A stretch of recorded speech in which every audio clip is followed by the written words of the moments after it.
It's being touted as the biggest drug bust in Canadian history and probably the most dramatic. A story covering 2 continents, a plane chase, and up to $1 billion worth of cocaine. This was a big case. I considered it the largest case I'd ever worked. We did not know anything about the pilot. 23 years for the pilot Boulanger. His name is Raymond Boulanger. Raymond Boulanger. Well, I don't regret it. It was a hell of a lot of fun, let me tell you. It was quite a ride. I was involved in a lot of different operations. Operations supervised by the CIA. I used to think the CIA were the good guys, and then you start to realize the more you work for them, well, we're not the good guys. We're actually the bad guys. I talked with Pablo many times, and he was well into the CIA. They were all in bed with him. Cocaine. That's when it got interesting. I was considered one of the biggest traffickers at that time. They asked me if I can help him, and I did. The cartels have a history of violence, a wide trail of destruction and death. Bad people. It's the Far West. It's all part of the game. My grandfather said there's 3 ways you can live life. You can lead, you can follow, or you can get the fuck out the way. I prefer to lead.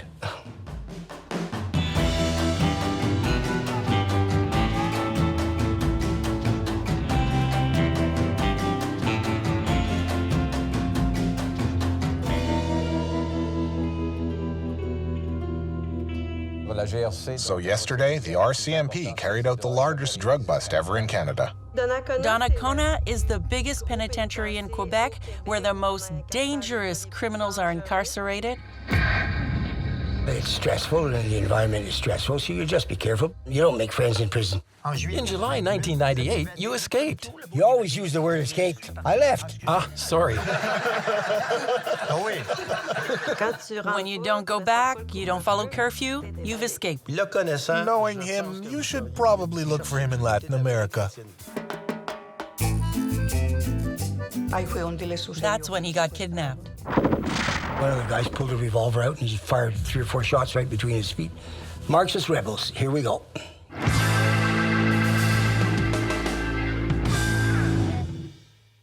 Raymond Boulanger, I hadn't heard about him in years. And all of a sudden, I saw him in the news, and it was spectacular. So yesterday, the RCMP carried out the largest drug bust ever in Canada. Hey, holy smokes, a major drug trafficker. The man and his mysterious wink. Holy smokes, hey, it's Raymond, fuck.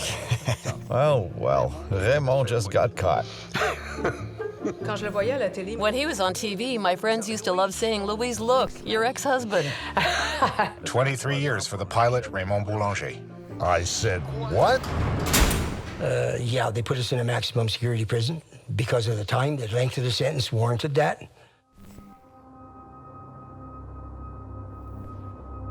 Donnacona is the biggest penitentiary in Quebec where the most dangerous criminals are incarcerated because it's a maximum security facility. You got some pretty heavy-duty criminals and stuff in there, but not all murderers. Got rapists, lots of those, everything. You can find from the highest class to the scum of the earth. But, whatever, the time I was here, I saw 7 murders. It's really, really a dangerous place. It's scary, it's violent.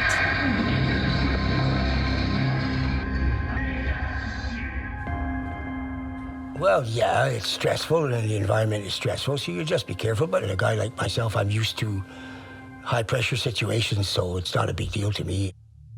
He was in the same sector as established members of the organized crime scene in Montreal. These people on the outside respected a certain hierarchy. The level of criminal that we are, we're considered the elite of the criminal world, let's put it that way. He's like a comic book hero because of the story. People saw what happened on TV. Certainly what he did was spectacular. People were really impressed by it. Can you imagine what that led to in prison and with criminals? He was seen as a hero for importing such a large amount of drugs. Me and the Colombians, we got along pretty well. We used to do our Cuba Libres, so we had a guy who would do us regular. We paid him for that. It's pure white alcohol, but if you're done with fruit, it has a nice fruity taste to it. It's not bad. You can get anything you want in the jail. Everything has a price.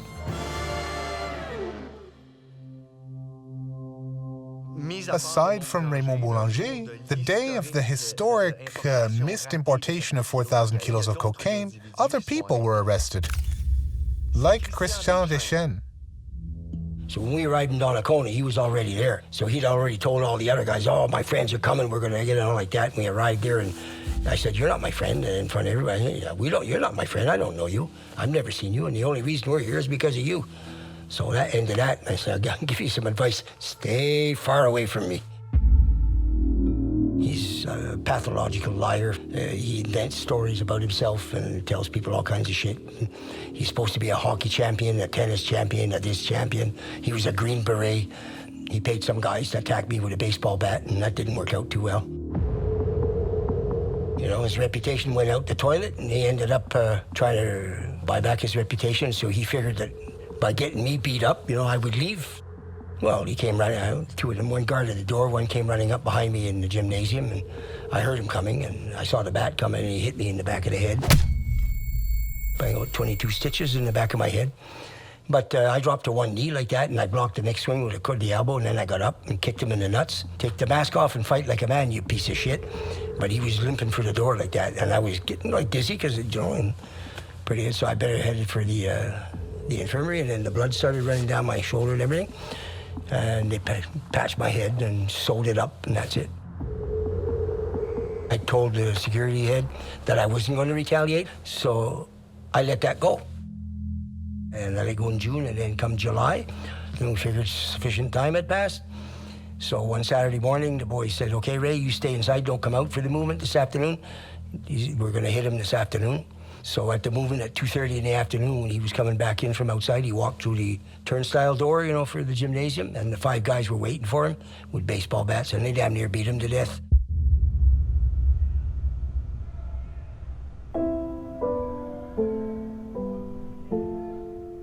You don't make friends in prison. I kept my 3 guys close to me, but that's it. We generally keep to ourselves, especially in a maximum security prison. But as far as the most difficult thing is just dealing with the whole thing. It's just, you just got to do it. There are days when you don't want, you don't feel like it, but you have no choice. You just do it. You have a lot of things that go on in a prison, especially stabbings and things like that, You see all kinds of stuff like that. So, yeah, you don't let people get close to you, ever. Well, I had to take care of my crew, everything, because nobody abandoned them, so I had to buy everything. I bought all their clothes, I bought all their TVs. Jorge Rojas, he was the ladies' man there. He was, I call him I can't say that politely, but we had a nickname for him. I'll say it, we called him a cunt hound. He was like a lover boy type Latin, a nice little short little guy, but he always sweet-talking the girls and all that. And he sweet-talked his parole officer. He got caught having relationships with her in the office. They transferred him over to Archie's. 8 months later, he got caught hanky-panky with the Greek school teacher there. So they sent him back to Drummondville. The inmates that sleep with female officers and employees, sexual relations on prison grounds, it happens. And more often than one would think, and without people finding out too. What about you? Never happened to you? No, not interested in that. Everyone was. He was a good-looking man. It was kind of off-putting for me because I was so young then. You have to be careful about that. He's not the kind of inmate you want to be friendlier with because you have to keep your distance to avoid falling for him. I don't sleep with the enemy.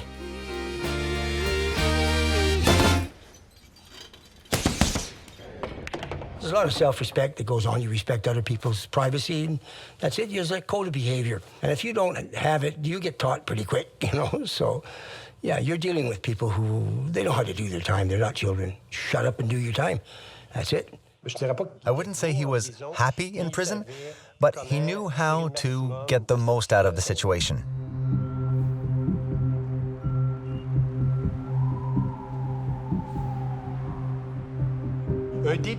Back then, an inmate who was serving his first federal sentence and hadn't committed a violent crime was eligible for release after serving a 6th of his sentence. The federal prosecutors mentioned that it was indeed the most important importation, but in no way could it be argued that these were ruthless criminals. They weren't violent people. So, as a result, Mr. Boulanger became admissible for an early release after serving a sixth of his sentence. So he was transferred to a halfway house? Hochelaga? Pure hell. I would have rather stayed in prison. Very, very badly set up. Very noisy, and when you arrive there, you have to share a room with 5 or 6 people, and it's transient. They come and go all the time. I won't get into all the details. It's bloody hell. You couldn't leave anything there, not a toothbrush or nothing, because you'd come back and your stuff would be gone. It's a little disturbing. You were an inmate on parole. What did you expect? A 4-star hotel? No, not at all. But a room to myself, at least. And don't forget that inmates are human. Yes, of course. They have rights. So I said, I'm not enough with this kind of shit, you know. I'm not going to put up with this for another 4 years. So I asked for transfer me to the halfway house downtown or to a more suitable one. And they said, well, we don't do that. They refused to do that. And I said, okay, fine. So I waited. So I came to a weekend where I had a 4-day pass, and I had already made arrangements. I just simply didn't come back. Raymond Boulanger was one of the first major criminals to be granted parole after serving a sixth of his sentence. He did 5 years of his 23-year sentence. It isn't widely known, but the police are currently searching for him since his halfway house hasn't heard from him. He escaped 5 months ago. It's a breach of conditions because I was out on parole. I was on pass. I was out legally. So I didn't return. So that's just a breach of conditions. That's all. On Monday evening, Mr. Boulanger didn't report back to the halfway house, so we issued a parole warrant. So it's not an actual prison escape. In July 1998, you escaped. You always use the word escaped. I left. Ah, sorry. It's prison, but outside. When you don't go back, you don't follow curfew, you've escaped. That's the actual term. I dyed my gray hair back to my natural brown color and shaved my mustache. My daughter didn't like my appearance without my mustache. She says, oh my God, that's not my dad. And I remember getting a call from a parole officer. I was asked, do you have any idea of where he could be? And I remember my answer, knowing him, you should probably look for him in Latin America. I met John in Colombia, in Medellin, in 1998. The first time I saw her was when I'd gone to Medellin and we needed to rent an apartment. And her company, that's what her business was. It was leasing real estate, stuff like that, and that's how I met her. I showed him many apartments, and he didn't like any of them. On the Monday, I saw him again. I showed him another one. He liked it. So he moved in there. He said he wanted to thank me by inviting me to dinner. Yeah, and we hit it off pretty well, and we got a close relationship going pretty quick. The chemistry was right at the beginning. And that's how our story began. It was like love at first sight. The attraction was strong. We just kind of sort of got together and stayed together, and then we had our cats and the dogs and everything. We were a pair for quite a while. He's a very kind-hearted person. He's very sensitive and simple. It's only a little later into our relationship that he confided in me and told me what he did in life.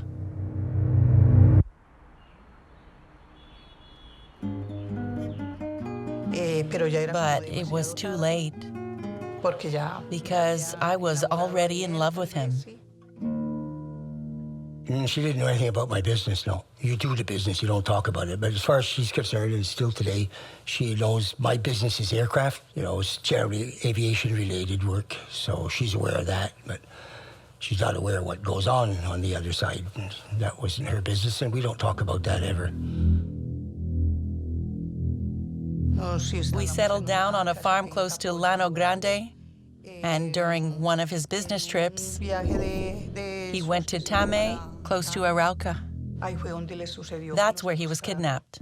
We were going to Arauca, and the reason we were going to Arauca is I had a comandante for that area of the FARC, which is a large revolutionary group in Colombia, which we worked closely with the cartels. My partner and I were on our way there to make arrangements for fuel transportation. Tammy was the last stop before Arauca, and it blew a tire on landing. So the airline said it was going to take 3 or 4 hours for us to get the tire replaced, fix it all. So we'd have to wait. So we said, okay, we'll take a taxi. We'll go down the village for lunch in Tammy. But we were in a red zone, which was controlled by the ELN. The ELN is a guerrilla group that was born from the Cuban Revolution and Che Guevara's FOCO theory. The guerrilla group has a very radical ideology that stems from a mix of Catholicism and communism. Imagine what that can lead to.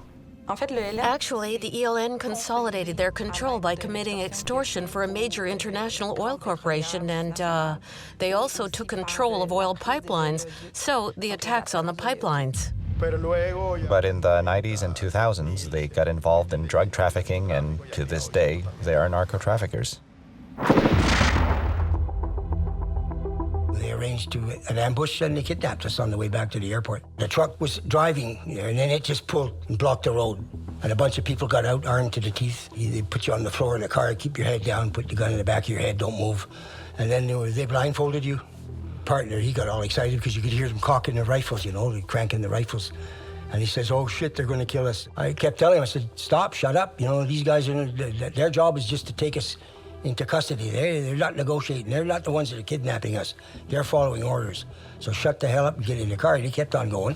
So one of the guys pulled a revolver out and he fired 3 or 4 shots right between his feet. I said, you understand now? Get in the car. You know, no amount of crying and fussing and farting is going to make it any better. After they'd driven us, we switched cars. They drove us up into a sort of looked like an abandoned village. They said it was an old schoolhouse, actually. The roof was gone. There was no windows, but the holes were there where the windows were. And it was an open field, and then we could see the guard commando coming out of the forest.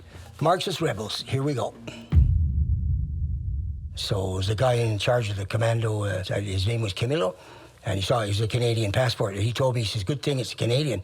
So I asked why, and he says, well, if you had an American passport, we don't even negotiate. We just execute you automatically. So that's pretty well it. Every couple of days, they move you around.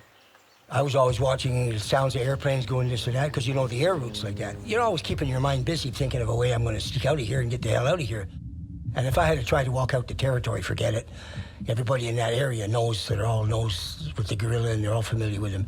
So your chances of walking out of there are next to nothing. So it's not even worth trying, because if you make an attempt at escaping, they will kill you. They will shoot you. Here, people that aren't Colombian, that come from Canada, England, or the United States, they're gringos.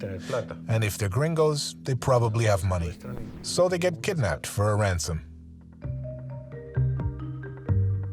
One day, his associate's wife got a call, and I received a call after to inform me that they had been kidnapped.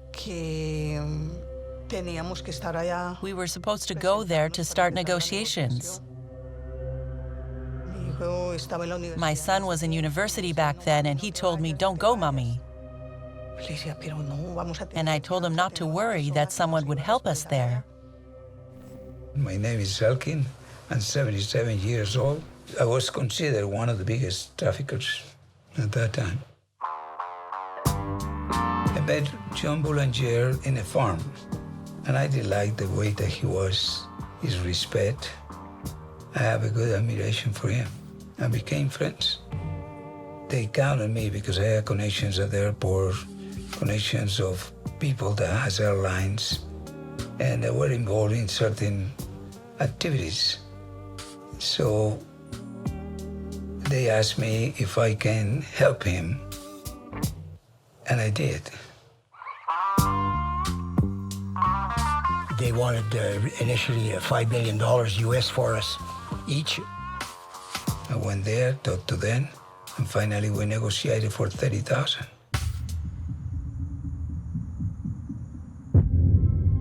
To complete the negotiations, we had to bring them the money, and they went off in the mountains to count it. We went to meet them after and found the two of them like children being punished. Oh yeah, a very determined woman. Nobody's going to kidnap her old man and get away with it. She was furious. The nerve of these guys. All I did was support him. I stood by him the whole time. I got released on the Monday morning, and Wednesday afternoon, we decided I better get back to Medellin. So we went to the airport to get on a flight to go to Bogota, and then within 10 minutes, the secret police arrived, surrounded us.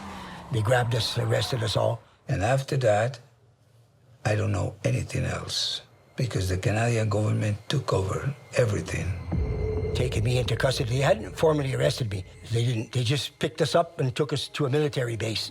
The reason they put us on the military base is so we couldn't get near our lawyers, or our lawyers couldn't get near us. I said, Chinese kidnap, you have no legal right to arrest me. So what the sneaky buggers did is they arranged to have me kidnapped by the Colombian secret police after I got released by the rebels. They couldn't arrest me until I was on Canadian soil, which is what they did when I arrived in Toronto. It's annoying, but what are you going to do about it? Well, they took me to the RCMP headquarters, interrogated me for about 3 or 4 hours. So I made arrangements to go to Canada and went to visit him in prison. And while I was there, once again, he escaped.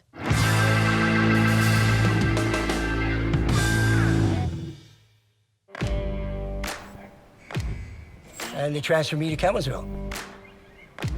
I wasn't happy with the situation, but I don't get angry about it. I don't get angry, I get even. I'm already thinking how I'm going to fix this. My mind's always working ahead.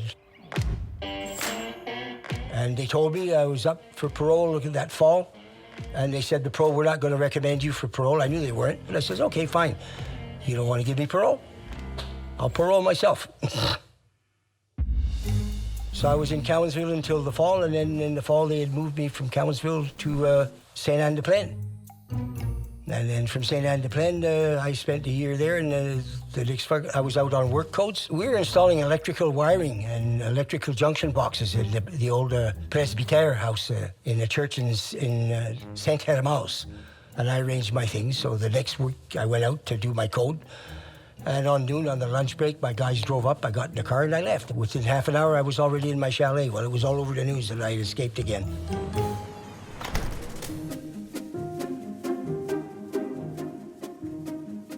The first time I met Raymond was at the pub, here at Chez Alexandre. He was very discreet about his activities. He never talked about them. We all had our doubts. We aren't blind. We knew something was up, but we didn't talk about it at all. What we did talk about was good restaurants, women, and wine. At that time, I was still working. Every morning at my establishment, I'd receive newspapers from our clients, and one day, I saw his picture in the paper. Later on, a young lady working on the patio came to me and said a man wanted to talk to me. So I went out to the patio and saw a man sitting in the corner with a cap on. I recognized Raymond right away. I said, "What are you doing here? The police are looking for you." And he said, "They won't find me here." He got away again, and seriously, the Canadian Correctional Services really messed up on that second escape. They should have expected it since he had escaped once before. They had to look for him for over a year and a half, so yes, he made a run for it a second time. He wanted me to do him a favor. I didn't do it for him that time. I told him, "You know I won't do that." So we gave each other a hug. He left and I never saw him again. By that time, I had already had Maria installed in a chalet in Saint-Sauveur, and I had all my stuff already. Oh, it was nice. It was a nice chalet. We had a swimming pool and everything. We cooked good food. We had other friends who would come and visit us who knew. We played cards, and that went on for 3 weeks. It was kind of funny. Well, yeah, from the pool, you could see the roof of where the SQ building was. So while all this was going on, and it was funny because we were watching the news, and they interviewed the police chief in Mirabel. And he was saying, oh, no, Boulanger, with the resources that he's got, he's thousands of miles away from here right now. Meanwhile, I'm sitting right there behind looking at him. We were careful when we'd go out. But we didn't hide. I went to the village a couple of times, but then I realized that that wouldn't probably not a good idea. The news all over the news that I had escaped every hour. You know, they repeat all day long. So there was too much publicity. So I figured, no, not a good idea to go walking around saying so hurt. So we decided to move to Mexico. We were living in Cancun, near all the hotels. It was nice and calm. We had a lovely time there, lovely.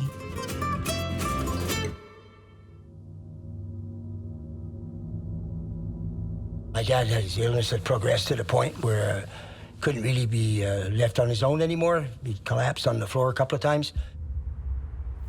So we moved him into the Veterans Hospital in St. Anne de Bellevue.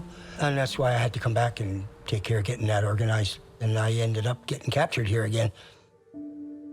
I went to transfer money to my travel agent in Toronto in a Western Union, and I used a fake Quebec driver's license. And I handed that in. She asked for ID, and I gave her the ID. I shouldn't have given it to her. I didn't have no legal requirement to do that. I just gave it to her. And she called the cops and stuck me in a cell and asked me, they checked out my documentation. It took them about an hour to find out who I was. And they were pretty ecstatic. Well, look who we got here. Raymond Boulanger was arrested as he was trying to cash in a check using a false identity. He escaped a year ago. It was his second escape, in fact.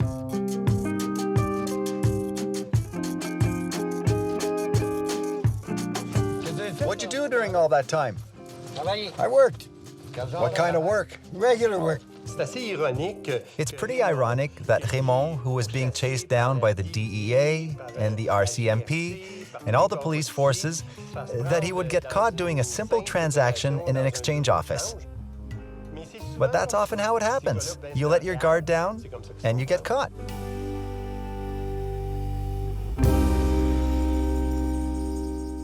Raymond Boulanger appeared for 30 seconds before a judge in the Saint-Jérôme courthouse. So the judge tacked on 4 months and 2 days to my 23 years, which I thought was kind of ridiculous. The 4 months I can get, but I had to laugh, and I asked the judge how the hell he figured out 2 days.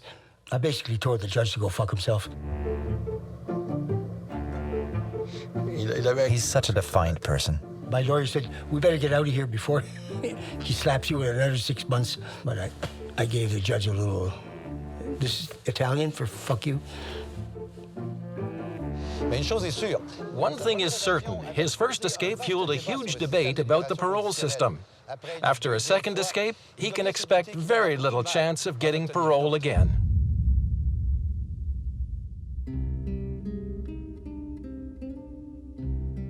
I could have escaped, but at that point I decided, I might as well finish with this thing because it would be just continuation. The problem is when you escape, they just stop the clock. It's not like your sentence is going to finish when you're outside. When you escape, the clock stops. And when they catch you again, it doesn't matter if it's 100 years later. They'll start the clock again and you'll still finish the sentence. So after the second time, I figured, might as well get this over and done with. It isn't worth it, Fuck it. I wasn't planning any other escapes after that. I said, let's deal with this. So my dad, I got out to see him in 2006 in August. They took me for a coat to go visit him. He didn't even recognize me anymore. He was so far gone there. His mind was not there anymore. And he'd shriveled to practically nothing left of him. And that was nice of them. They took me there. They kept me in handcuffs and shackles and everything, 2 armed guards. I'm a pilot flying drugs, and here's 2 guys armed, escorting me there with my feet shackled, and I'm shackled to visit my dad in the hospital. I mean, really. I lost all respect for the system after that. And I asked for a code the month after that, but before I got approved for another code, he died November 6, 2006.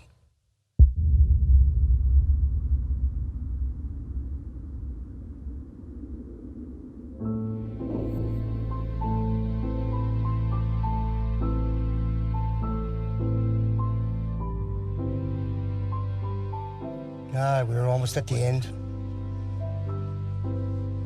The St. Lawrence River. We're almost there.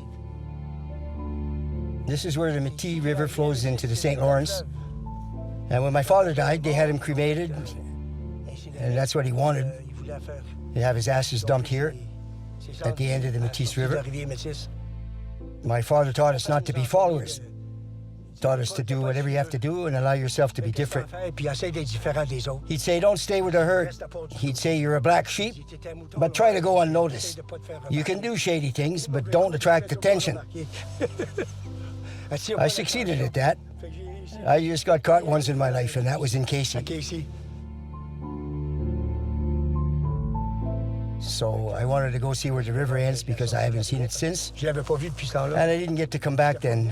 I was at Leclerc back then when my dad died. Well, R.I.P. Jacko.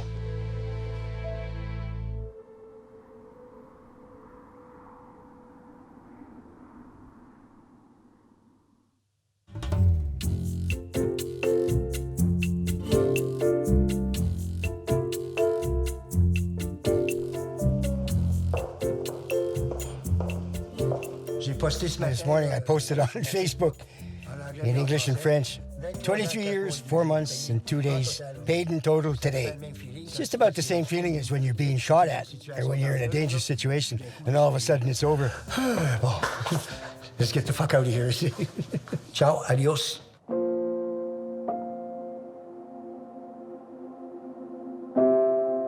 I see that you've painted landscapes. Which one are you most excited to see again? The sea. Like that one, you know. I love the sea.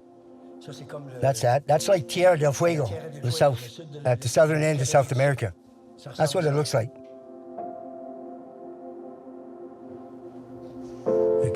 How long has it been since you saw the sea last? Yeah, it's been many years. Yep. I'm gonna have to go see my friends in Colombia. I have a lot of friends waiting for me. I even have a Colombian girlfriend.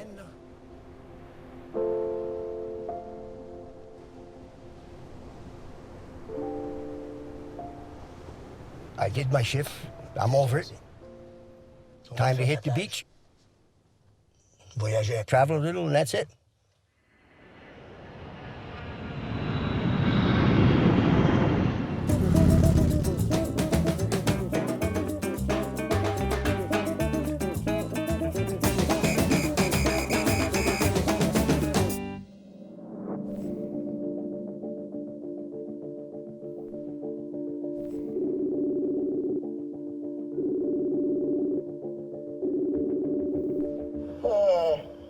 I'm telling you, feels like my asshole's in my armpit. Jeez. They just decided to block me at the airport and wouldn't let me in the country. Don't let him in. They didn't forget me. They kept me there the whole night. They put me on an airplane to Panama the next day. They didn't want to hear it. They kept their eyes on me. There's always 2 or 3 of them watching me. Come on, I couldn't even go to the bathroom without one of them following me. It was completely ridiculous. Leave me the fuck alone already, all right? And if they don't, well, I'll do what I gotta do. You know, and if they think that I can't run drugs again, they're very sadly mistaken. I still can. You might not want to put that in the documentary, but I'm going to put it there anyway. God damn it. But I got a good reception from the police in Panama. They met me at the airplane when they found out who I was and how I'd been there before, and I'd worked for General Noriega. So all the cops all came to talk to me. I signed autographs for them. They all wanted to shake hands with me and all like that, you know, because, you know, I got quite a reputation already. Now I'm at the airport at gate 126 getting on a flight to Montreal. Because I went directly to Immigration Colombia trying to do something for him. And the person called from here to the airport and called me back and said, Elkin, nothing can be done. Yes, I was a little disappointed, of course. I wanted to see him. After waiting 20 years, of course, it's really frustrating. It's sad.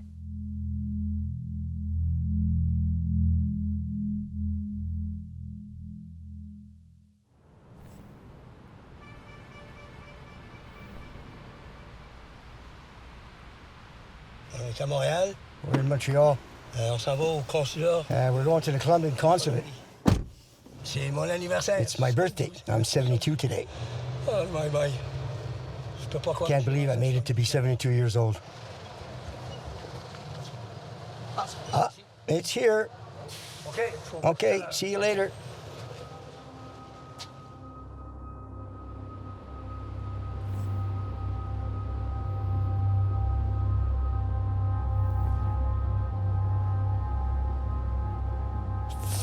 bullshit. Get the fuck out of here. This shit's ridiculous. It's total fucking bullshit.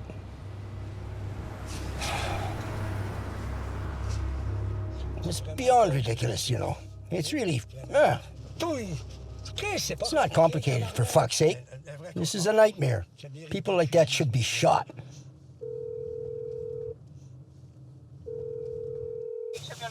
I wanted to wish you happy birthday because it's your birthday. Yeah, thanks. Happy birthday! Yeah, I'm telling you, sweetheart. I would have loved to have spent it with you and my Colombian friends, but... Of course. Believe me, sweetheart, I'm so tired of all this shit I'm going through. I can only imagine. It's really awful. He realized that the past is always there to haunt you. Years will go by, but the past remains. His visa request was denied. He wasn't allowed to come back at all, and it all comes back again.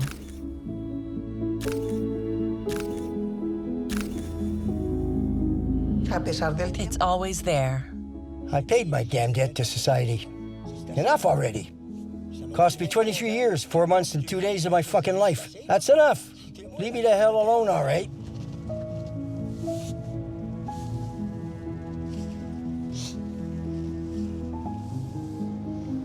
It's painful.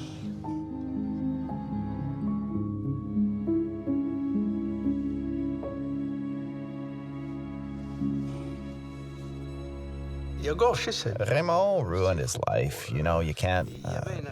he had such a bright future ahead of him, but I think he ruined his life by doing those kinds of things. That's Raymond. To me, he's simply my first husband. He's a guy I was once in love with. He's a friend, and he'll always be a friend. Everybody's going to say he's a friend, but in reality, he's alone. I'm 72 years old, and a lot of the guys are 4 or 5 or 6 years older than I am. I was always the young guy in the pack. So the other guys, you know, a lot of them have passed on. You know, there's not that many left. Let's say I don't envy his situation. Often what gets to guys like that is their loved ones and the pain they cause them because, as well as their absence during incarceration, when they get out, they realize what a huge part of their life vanished. He got 23 years and he had to do his time. Pro Board wouldn't allow me to even fly it for the first 2 years after I came out. We had a Cessna 185 I shared with a friend of mine, Paul Smith. He's not allowed to fly, but I'm sure he's flown. I didn't because they were just waiting for me to make one mistake like that so they could suspend me and put me back in jail. That would suit their purpose. So we did it, and eventually, after a while, Paul was really far too sick, and so we just decided to sell the airplane, and that was it. That was a bit sad. But I got a good owner for it, so the airplane found a good home, so I'm pretty happy about that. I would have kept it at one point, you know, but I didn't want to really keep that here because Paul and I had good memories with it and all that, so once he was gone, I figured I'd rather see the plane go too. But I miss the business now, but I'm too old for that now.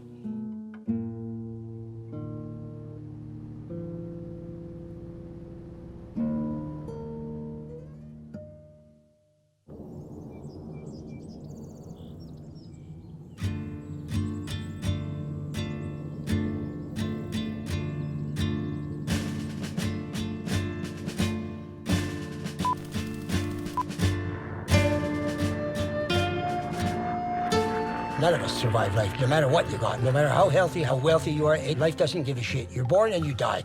What goes on in between, that's the stage, and it's up to you to play the game whichever way you want, you know? My grandfather said there's 3 ways you can live life. You can lead, you can follow, or you can get the fuck out the way. I prefer to lead. When I go to bed, I wonder if I'm going to wake up in the morning sometimes. Yeah, that happens. But those are when I'm feeling bad. I have good days and I have bad days. Oh, that's huge. I just stabbed myself in the stomach with my glasses. Yeah, I just generally keep busy. I don't want to work too hard because I'm still dealing with cancer. That takes a lot out of it. But I'm lucky in a sense because when they diagnosed me, they gave me 6 to 7 years to live. And I've already had this for 12 years now, and I'm still going strong. So I'm not going to complain about it. Just deal with it. It's a very privileged form of employment. You get to see things that earthlings don't see. You're looking down at the earth. You don't see all the dirt and the filth and the crap and the corruption and the pollution. You all see the beauty of it all. Beautiful skies, cloud formations, colors, sunsets, sunrises. When you come back to earth, well, you shit, kind of get back again. You can't wait to get back up there. It's nice and peaceful and quiet. I think it's the best job in the world. But transporting cocaine, that's not legal. No, it isn't. While doing all of that, you never even had a shadow of remorse? Remorse? What for? It's my job. I'm a professional. That's what it is. That's it. I have no regrets. I have no remorse. And the parole commission has always held that against me. People would have wanted him to show remorse, that he would realize that narcotics are harmful to society. But his point of view is, listen, I'm not doing anything wrong. I'm just transporting drugs. I'm not forcing anyone to take them. I don't sell any. I do deliveries. I'm a professional. That's how he saw it. That's how he saw it. He's just trying to legitimize his own actions, after all, you know? It's also a way of getting himself out of the guilt spiral, right? If he feels guilty on some level. I'm not sure.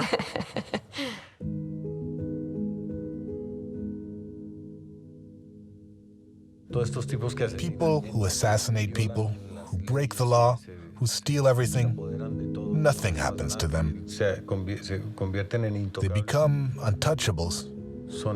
Heroes. I don't think he's a hero, but rather a protagonist of his time. Raymond Boulanger. He made all his dreams come true. Things didn't turn out as expected in Casey. Maybe what happened to him in Casey, being captured like that, protected him from future hardship. He's still around today, and there's definitely a huge page of Quebec's aviation history that's dedicated to him. People tend to forget quickly in Quebec, even though the plates say Je me souviens. People forget their history. He's part of Quebec's history. He's a criminal, but he has made history. He's taken an atypical path, and he was a true mercenary.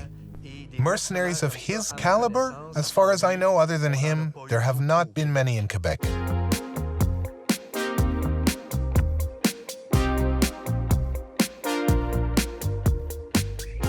He sees the world like his own play. That's how he sees it. His arrest was all over the media, and I think that deep down he's happy he got media coverage.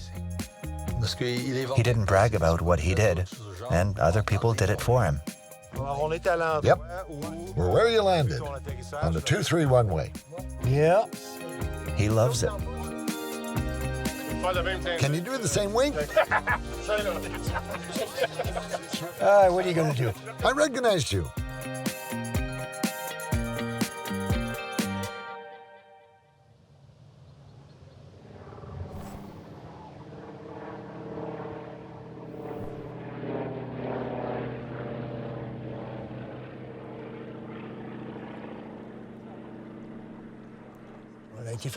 We went back to Casey for the first time since my spectacular landing in 1992. Yep, it felt funny. Yeah, it was funny. Yeah. I was looking at the spot where my plane was, and what a fuck up. Anyway, it's done. You have to look ahead, and the past is past. You pick yourself up and you say, what can I do today? You can't focus on the future too much. You gotta go with the flow. Yep. I remember being there and looking at the plane and thinking, this isn't fucking possible, you know. I've flown in many dangerous situations, and to see it end this way, and see it all fall apart, it all fell apart because of an idiot. One fucking idiot. Not to mention all the money that was lost. But the worst part is all those years that the guys lost in prison, all the years I lost. It was hard on my family too. Anyway, I remember my plane being there and thinking, God damn it. If only things had happened differently, if that guy had been there, it would have been another story. He brought it all back. Oof, like a wave of emotions, you know. Oof. Gives me shivers. Anyway, what's done is done.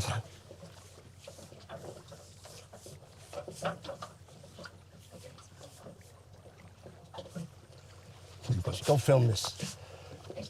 I'm overwhelmed. Don't dwell on it, because it's overwhelming.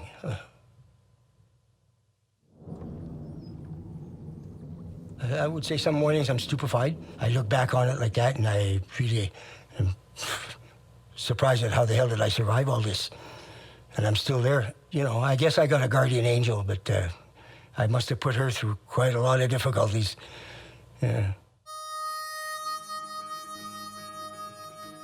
Raymond Boulanger, I'll let you have the final word. Have you been rehabilitated? Yeah. You mean would I transport drugs again? No, that's over. My career is over. I'm retired now. Okay, you're retired, but you weren't rehabilitated. You're retired. There's a difference. Yeah, a slight one. Just because you quit the job or you're not on the job anymore doesn't mean the knowledge that you had and you brought to that is gone. It's always there, so people stay in contact. Occasionally you get called for consulting or this or that, or, you know, ask questions. Yeah, let's say it's a very exclusive club. And generally, we're members until we die. There's stuff I'm not going to tell. Of course not. Everybody's got little secrets. That's secret. Nobody goes there.